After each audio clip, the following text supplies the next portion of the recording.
Hello guys, this is Vansh Sharma here. Welcome back to अपने YouTube channel. आज हम अपने इस वीडियो में बात करने वाले हैं cell the unit of life chapter के एक और इम्पोर्टेंट टॉपिक की, जिसका नाम है when cell place in a different type of medium. तो अगर सेल को डिफरेंट टाइप के मीडियम में, डिफरेंट टाइप के सॉलिड मीडियम में रखते हैं तो सेल की शेप या साइज पे क्या डिफरेंट होता है। ठीक है, तो हम इस वीडियो में उस पर बात करने वाले हैं। ठीक है, हमने अपनी लास्ट वीडियो में कवर करा था कुछ ऑर्गेनेलिज के बारे में जो कि आपका सेल पर प्रेजेंट होती है। ठीक है, जो सेल के साइटोप्लाज्म में ऑर्गेनेलिज प्रेजेंट होती है, हमने अपनी लास्ट वीडियो में सभी ऑर्गेनेलिज को अच्छे से अपनी वीडियो में कवर कर लिया था। आप लोगों ने रिक्वेस्ट करता है, अगर आप लोगों ने वो वीडियो नहीं देखी तो जाकर जरूर देखिएगा।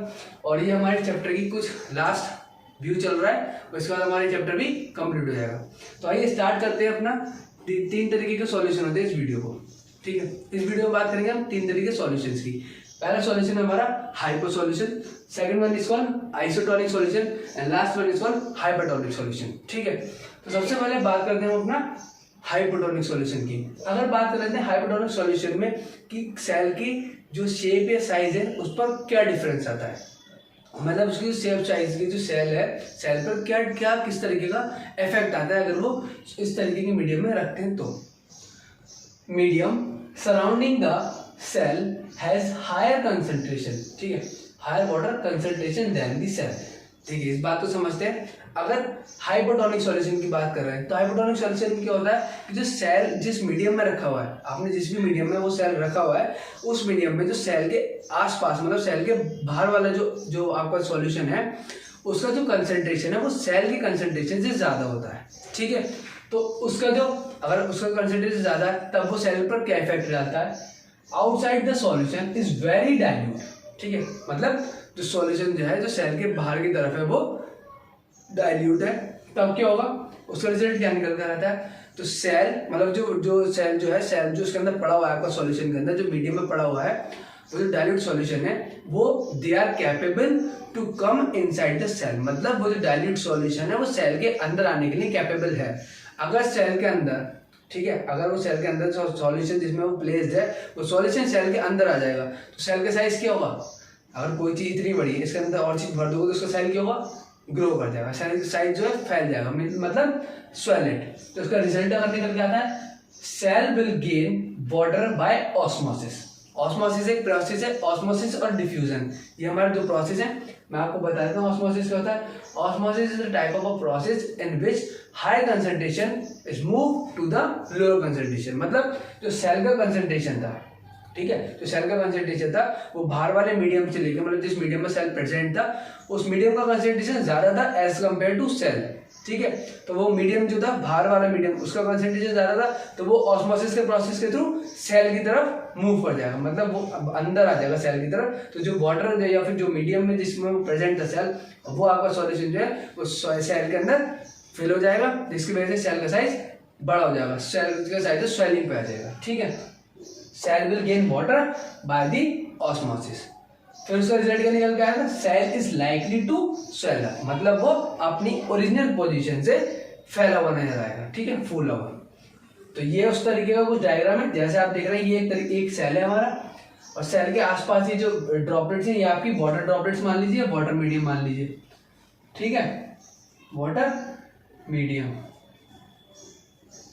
ये हमारा वाटर मीडियम हो गया। तो इसमें क्या होता है, ये कैसा है, डाइल्यूट मीडियम, या और ब्रैकेट में आप लिख लीजिए डाइल्यूट भी है।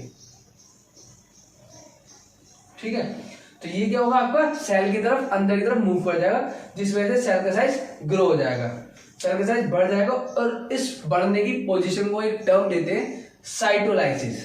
इसको हम साइटोलाइसिस भी बोल सकते हैं कि increasing of the size of the cell, that is called cytolysis. ठीक है, ये हमारा प्रोसेस था हाइपोटोनिक का।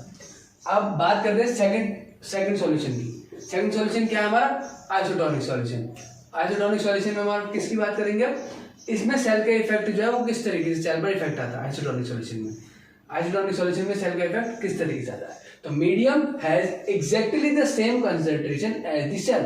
अब देखिए हमने इसमें क्या पढ़ा था कि सेल का जो कंसंट्रेशन है वो कम है, लेकिन उसके जिस सराउंडिंग्स में वो रखा हुआ है वो कंसंट्रेशन आपका ज्यादा है।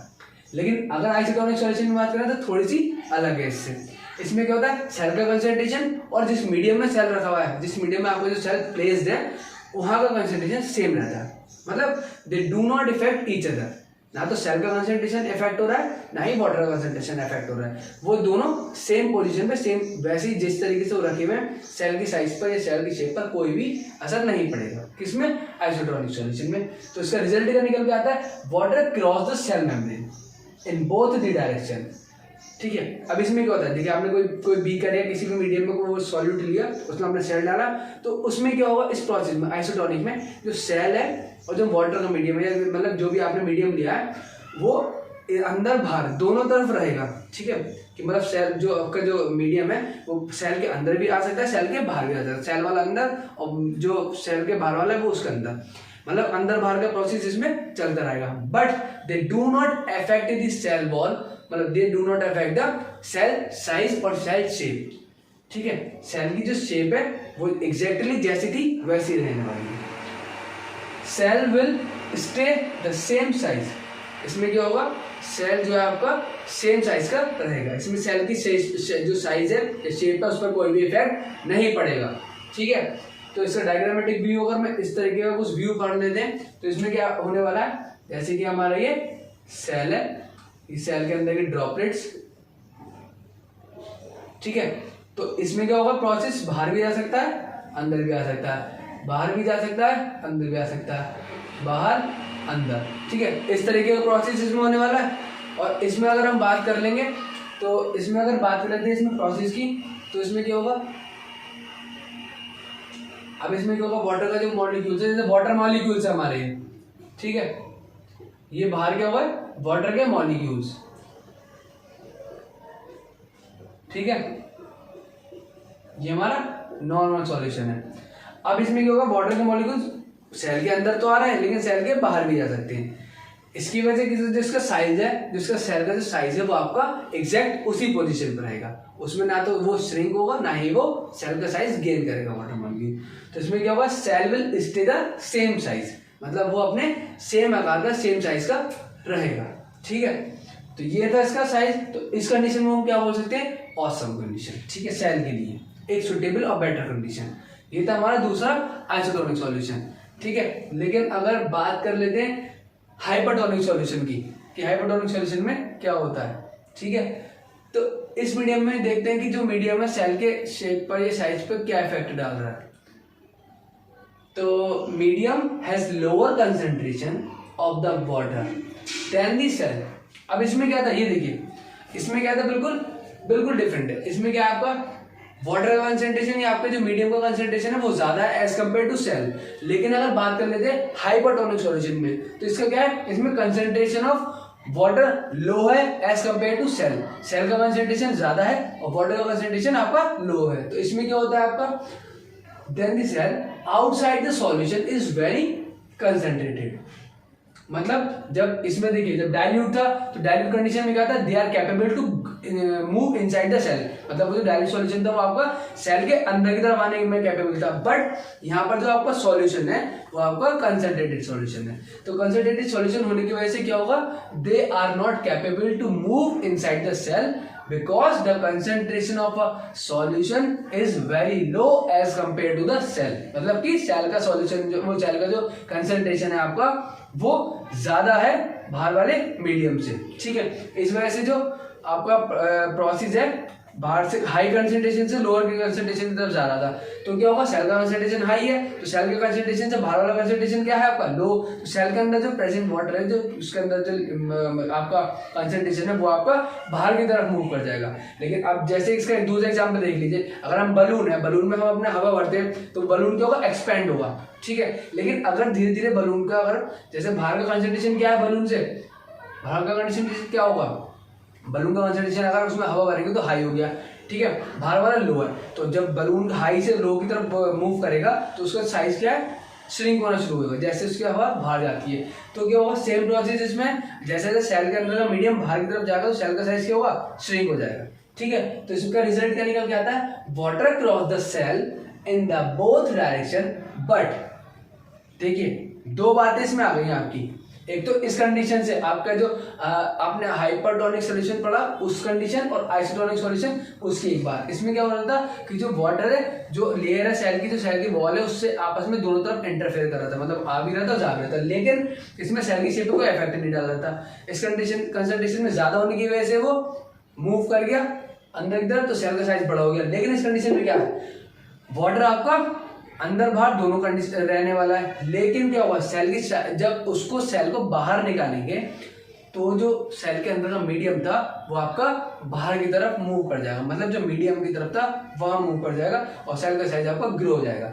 Water cross the cell wall in the both direction, but this time more water loss या फिर लीव द सेल। जो सेल जो है अपने अंदर का जो ज्यादा वाटर है जो उसने लिया वो तो छोड़ ही देगा, और जो उसके अंदर ऑलरेडी प्रेजेंट था वो उसके साथ साथ वो भी जो है वाटर को लॉस कर देगा। देन एंटर इट, जो उसके अंदर आया उससे ज्यादा वो लॉस कर देगा। देन क्या रिजल्ट निकलता है, सेल विल श्रिंक, और सेल की जो साइज है वो श्रिंक हो जाएगा। तो इस कंडीशन में क्या होता है, सेल का साइज श्रिंक हो जाता है। अगर इसकी अगर इस वाले व्यू की बात कर लेते हैं तो इसका व्यू जो है आपका ये कहलाता है। सपोज करिए ये आपका सेल है और ये उसके अंदर का जो ऑलरेडी प्रेजेंट वाटर है वो हो गया, ठीक है। और अगर इसके बाहर वाले मीडियम की बात कर लेते हैं तो ये आपका वो मीडियम हो गया, ठीक। अब इसमें क्या होगा, सेल वॉल इसकी वाटर की जो मेम्ब्रेन है उसको क्रॉस तो करेगा, लेकिन जब सेल हम इसके अंदर बाहर निकालते हैं तो क्या होगा, सेल ऑलरेडी लॉस कर देगा अपना वाटर। दैट्स व्हाई इस कंडीशन को क्या बोलते हैं, प्लाज्मोलाइसिस भी बोल सकते हैं, ठीक है। इस कंडीशन को प्लाज्मोलाइसिस ऑफ सेल भी बोल सकते हैं, जिस कंडीशन में सेल अपना वाटर लॉस कर देता है और सेल का साइज श्रिंक हो जाता है, सेल विल श्रिंक, ठीक है। ये हमारा इफेक्ट था सेल का अलग अलग मीडियम में रखने के लिए। तो गाइस ये आपका एक और इम्पोर्टेंट टॉपिक कवर कर लिया आपने cell the unit of life chapter से। इस वीडियो में बस इतना ही। उम्मीद करता हूँ आपको ये वीडियो पसंद आई होगी। जल्दी मिलते हैं अपनी नेक्स्ट आने वाली वीडियो में, किसी और इम्पोर्टेंट टॉपिक पर बात करते हैं। बस इस वीडियो में इतना। Thank you guys.